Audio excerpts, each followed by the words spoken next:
The book of Daniel is often touted by Christians as being filled with prophecies so amazing that they prove the Bible's supernatural predictive power.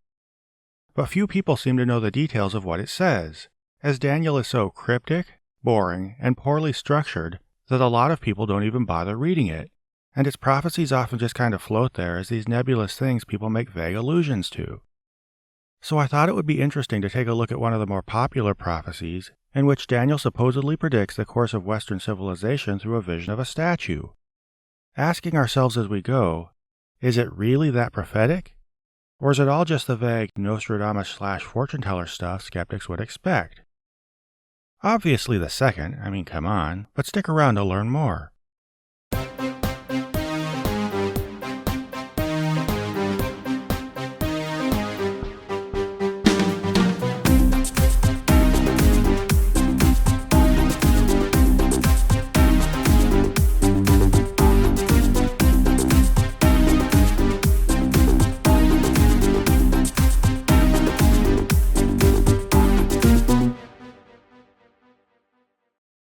I'm going to address this by responding to yet another video by Dustin of Hope Through Prophecy, an organization he's apparently president of, which seems grandiose, and while he seems too absurd to be taken seriously, some people do. An examination of his material allows me to lay out rebuttals to some common apologetics, while he himself adds to the entertainment value of the whole thing. It's kind of a win-win. Anyway, I hope the broader idea of what I talk about is helpful, so here goes. In this short video, you are about to see how an ancient Bible prophecy predicting 2,500 years of history in advance impacts you and I. Impacts you and me. Don't try to act all smart but then use a subjective case pronoun for a direct object. Who are living in these end times.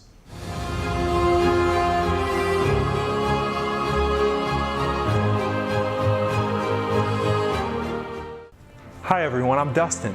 This is Hope Through Prophecy. The book of Daniel was written in the 6th century BC.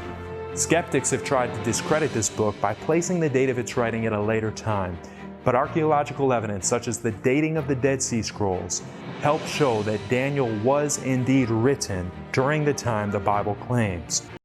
That sounds a little iffy. In fact, it sounds a lot iffy.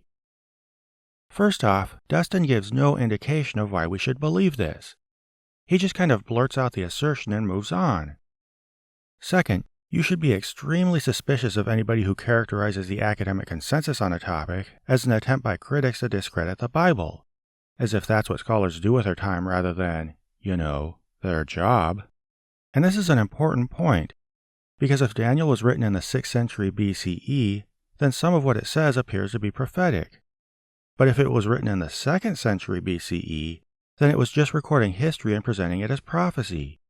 So because this is so pivotal to the topic and I'm not at all an expert, I've asked Assyriologist Dr. Josh Bowen of Digital Hammurabi to offer some more informed feedback.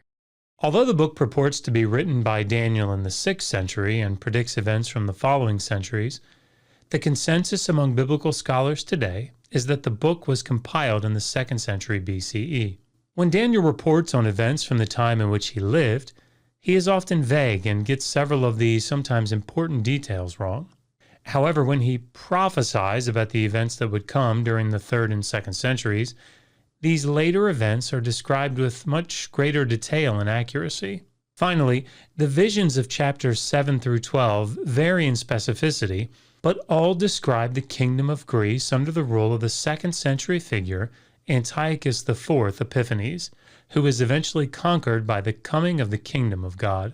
While these are only a few of the many arguments in favor of a late date, they strongly suggest that the book was composed after the events that it prophesied during the reign of Antiochus IV in the middle of the 2nd century BCE. Thank you, Dr. Josh.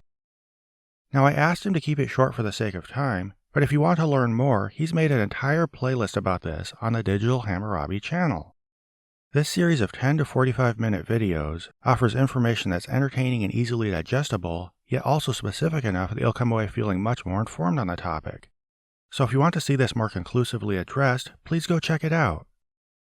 Anyway, The point is, there's no compelling reason to believe that Daniel prophesied anything that happened between the 6th and 2nd centuries BCE. But just for the sake of argument, let's say this topic is muddy enough for average people like us that you don't feel it's really been proven Daniel was written in the 2nd century. Fine. We don't know because, like most ancient textual criticism, this is way over our heads. That being the case, think of what you usually do when someone brings up a question of ancient scholarship. At least on a topic you aren't already invested in on a religious level. You probably immediately recognize you have no way to make any kind of qualified judgment about it, nor to even conclusively side with one expert over another. Sure, we trust that the academic consensus gives us a reasonable idea of history, but we recognize that these findings are fluid, tentative, and best left to the experts. So when Christians decide they have such a conclusive grasp on when Daniel was written that they can deduce that a guy thousands of years ago was predicting the future, they either suddenly got really good at understanding ancient textual history or are working backward to a conclusion that validates their religion. I don't want to say for sure which one it is, but As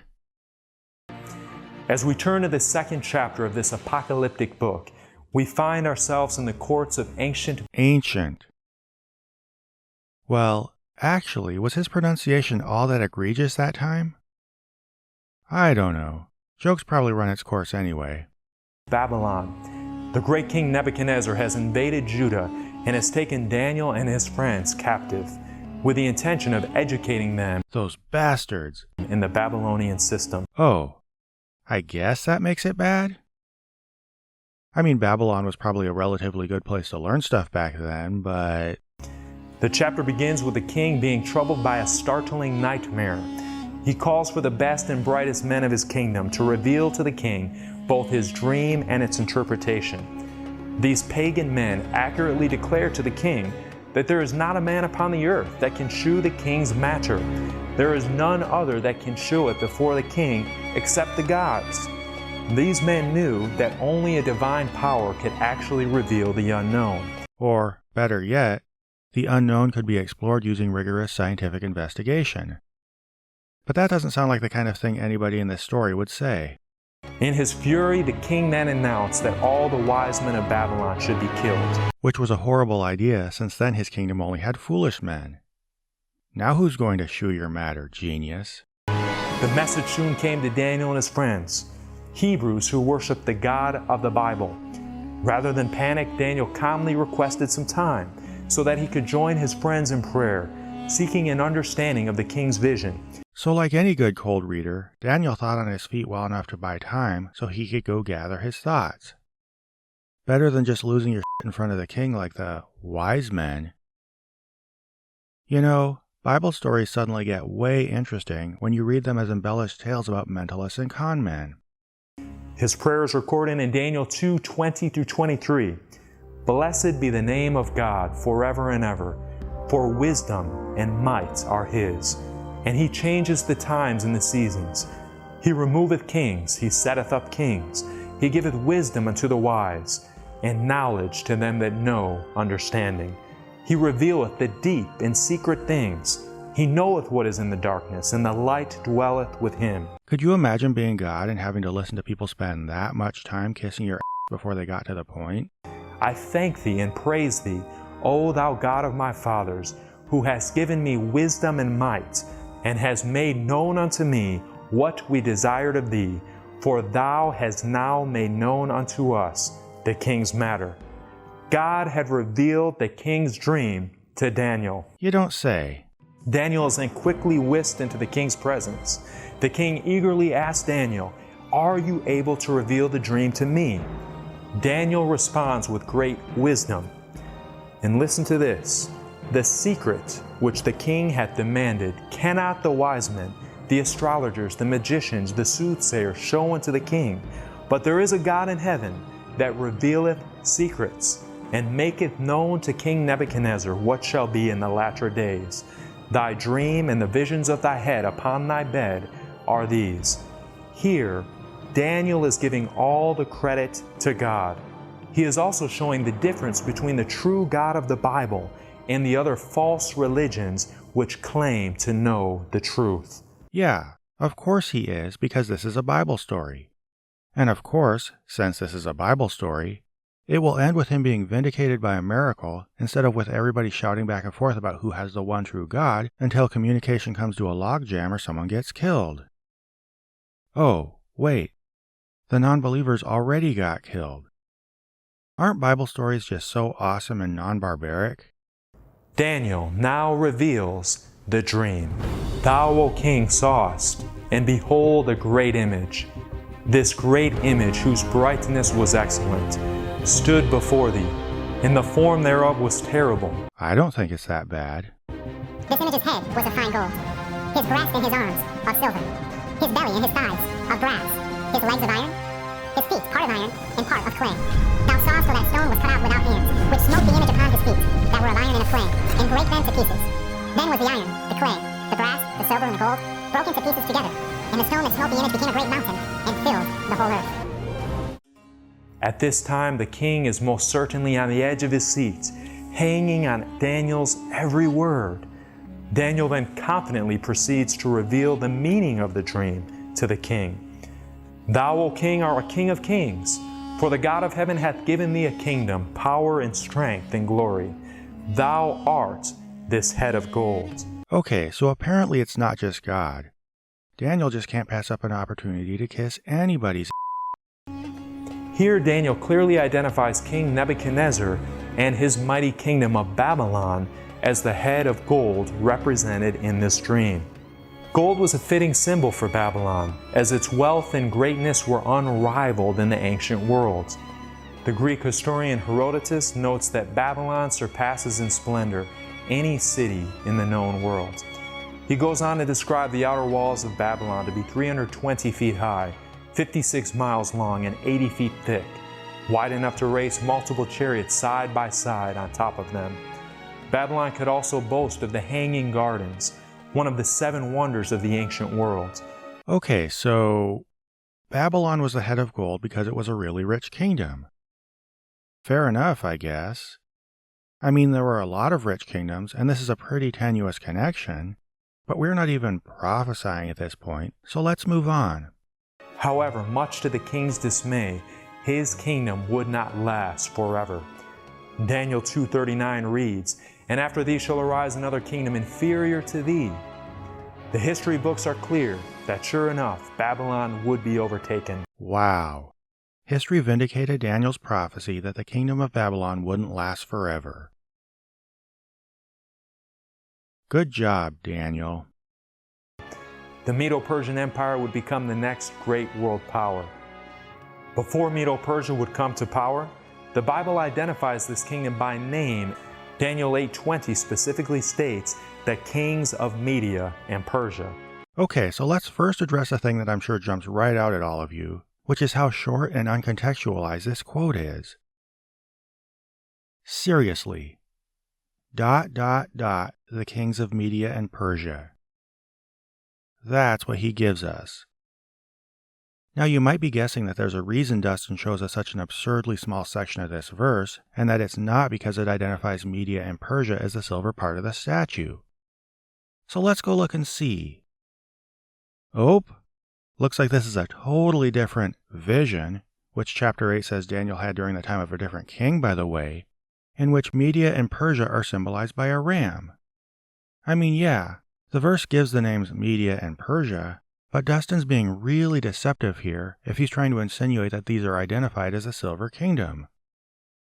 All Daniel's interpretation in chapter 2 predicts is that a weaker kingdom will rule after Babylon.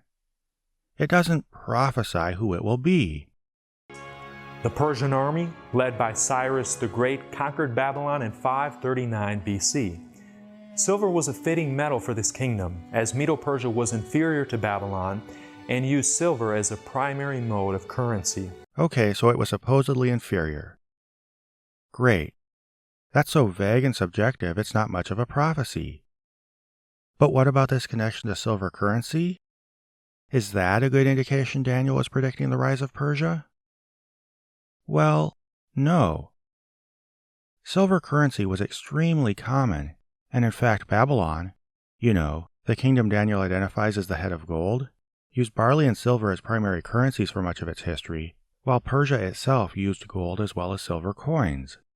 So if you wanted to look back and retroactively connect a kingdom to prophetic images of gold and silver from the past, you could easily do so for either one. You just have to have a willingness to be selective and absolutely no sense of shame. And speaking of no sense of shame, look at the semantics Dustin slips past his audience. He doesn't say silver is the primary mode of currency in Medo-Persia. He says it was a primary currency. But it was a primary currency for so many ancient kingdoms that predicting that Babylon would be followed by a civilization that used it, even very generously granting that's what's being symbolized by the silver part of the statue, is generic even by newspaper horoscope standards. It would be like saying that the next world power after the US will be a country that uses paper currency. Daniel continues to boldly reveal the king's dream by describing the third metal, and another third kingdom of brass, which shall bear rule over all the earth. Historians agree that this next kingdom, led by Alexander the Great, is none other than the kingdom of Greece. Historians agree that Greece was the brass part of this statue? Color me skeptical. The Bible once again accurately predicted this kingdom by name centuries before it rose to power. Daniel 8:21 mentions the king of Grecia as being the king who would conquer Medo-Persia. Again, we're looking at a suspiciously short quote. And again, this reference to Greece is from the separate prophecy from Daniel 8, which refers to Greece not as the brass part of the statue, but as a shaggy goat. Now I do want to be fair here. After showing the goat stomping all over a ram, Daniel 8 does clearly interpret this as a symbol of Greece conquering Persia. So this would be a pretty compelling prediction of Alexander the Great's conquest if Daniel were written in the 6th century BCE, which it pretty obviously was not. But for the sake of argument, let's say we don't know the date, so maybe Daniel was able to name Greece and Persia because he had prophetic powers. If that were the case, don't you think he might keep naming the names of other future civilizations? And might it be weird, one might say suspicious, if he gave names up to the date that scholars think the book was actually written and then suddenly stopped there? Let's keep this in mind as we go on. Daniel next addresses the legs of iron. And the fourth kingdom should be strong as iron. For as much as iron breaketh in pieces and subdueth all things, and as iron that breaketh all these shall it break in pieces and bruise. A more fitting description cannot be given for the next kingdom, the powerful empire of Rome. Known for their dominant army and brutal power, Rome has been given the fitting nickname the Iron Monarchy. Does it have this nickname? I sure don't hear it called that very often. Edward Gibbon uses the phrase Iron Monarchy of Rome at one point, but not as a nickname. And other than that, I only find sparse references, all by explicitly religious sources, usually talking about Daniel. This would make it appear that Daniel was causing the rare use of the phrase more than prophesying it. This empire described in the New Testament of the Bible ruled during the time of Christ. Roman soldiers whipped Jesus with an iron cat of nine tails, drove iron nails into his innocent hands, and pierced his side with an iron spear. So your point is that Rome often used to make stuff out of iron. Well, of course they did, because all these kingdoms did. This is where it becomes clear that these kinds of broad metaphors can be construed as having predicted pretty much anything. Babylon was gold because it was generally wealthy. Persia was silver because it used silver currency, which Babylon also did, and so did Greece and Rome for that matter. Greece was brass for no explained reason whatsoever, and Rome was iron because Dustin suddenly stopped talking about currency and picked images of Rome using iron tools like everybody else did because it fit the metaphor. The fact is, any of them could have been any of these metals based on these kinds of connections. It's silly. So far, God has revealed the rise and fall of four powerful world empires. The history books confirm the accuracy of this amazing prophecy. Or, more accurately, history books give you the information to retroactively shove into this prophecy, since the prophecy didn't have that information to begin with. But Daniel is not finished. Great. He goes on to describe the feat of this great image, and with incredible detail reveals their historical significance. And whereas thou sawest the feet and toes, part of potter's clay and part of iron, the kingdom shall be divided. And as the toes of the feet were part of iron and part of clay, so the kingdom shall be partly strong and partly broken. And whereas thou sawest iron mixed with miry clay, they shall mingle themselves with the seed of men, but they shall not cleave one to another, even as iron is not mixed with clay. History affirms the Bible account that Rome was not overtaken by a single dominant empire, but was divided into sections. These sections are what we know today as modern Europe. Wait. Dustin says the Bible told of Rome being divided instead of overtaken by a single empire, which is weird because it didn't.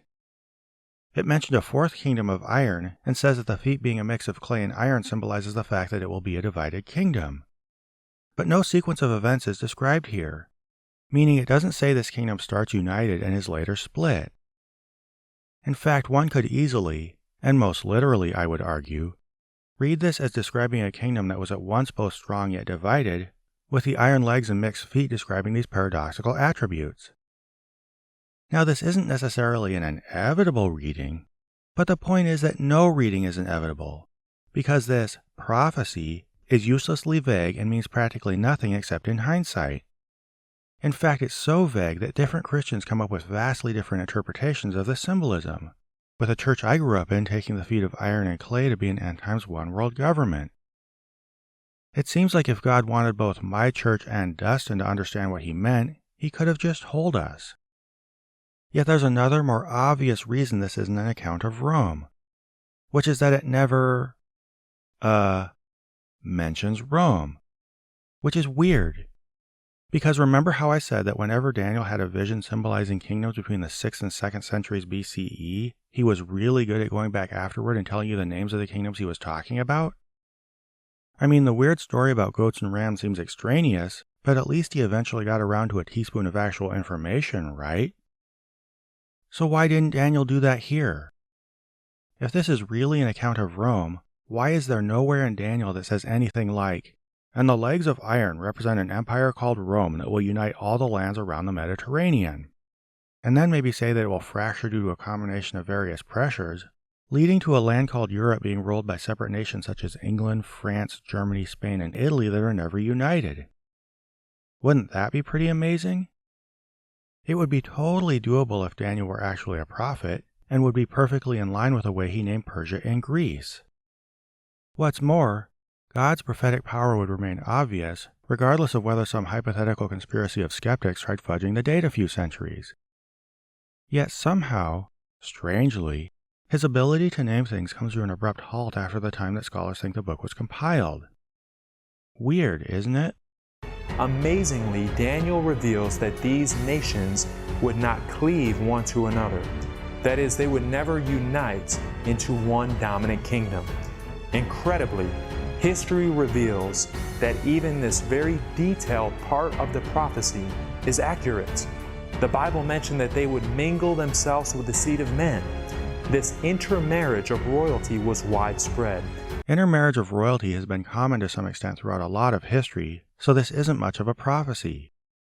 Even then, it's not so clear that mingle themselves with the seed of men is talking about this anyway, and the phrasing of the NIV sounds even less like it.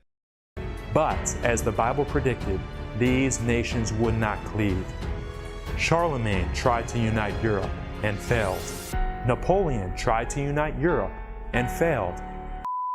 Despite controlling the majority of the continent at one point and being poised to take control, failed to unite Europe.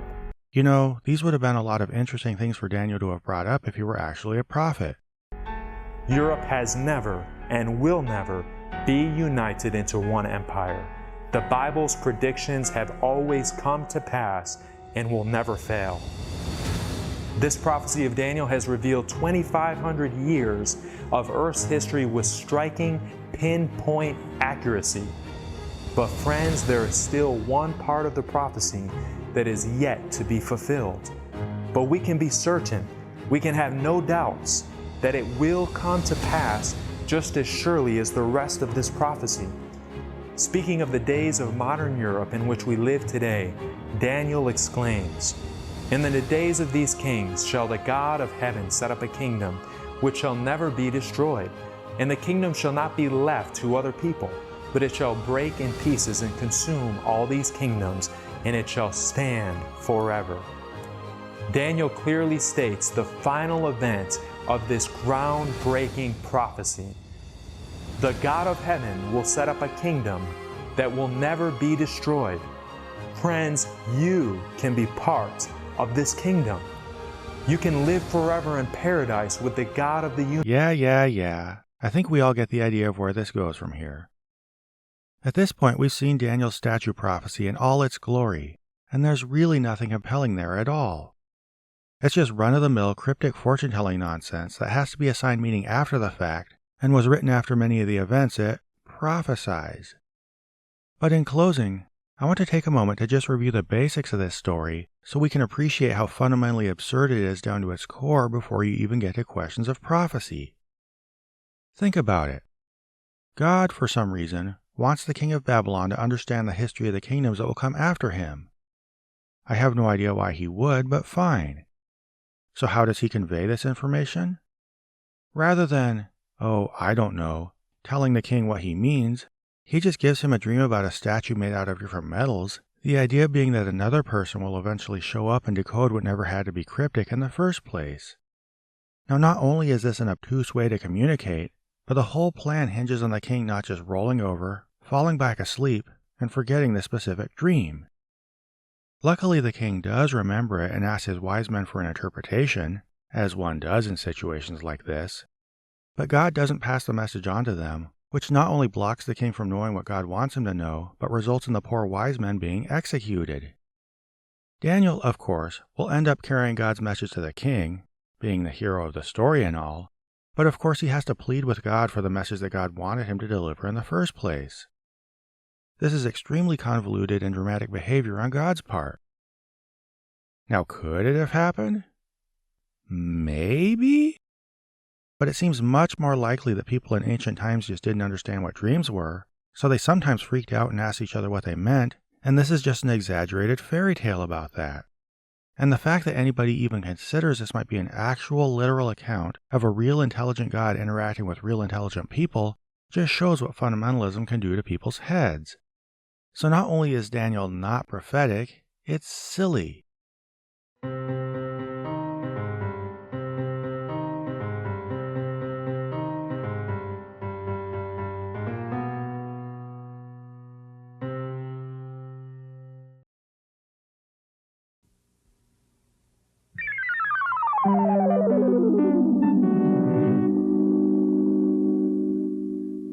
This program was made possible by a grant from John Adams, Bob Generic, Maggie Danger, A Little Logic, S.R. Foxley, The Crowd Pleaser, and Q, and by the generous support of viewers like you. If you'd like to join them in pledging to this channel, please find a link to the Prophet of Zod Patreon below.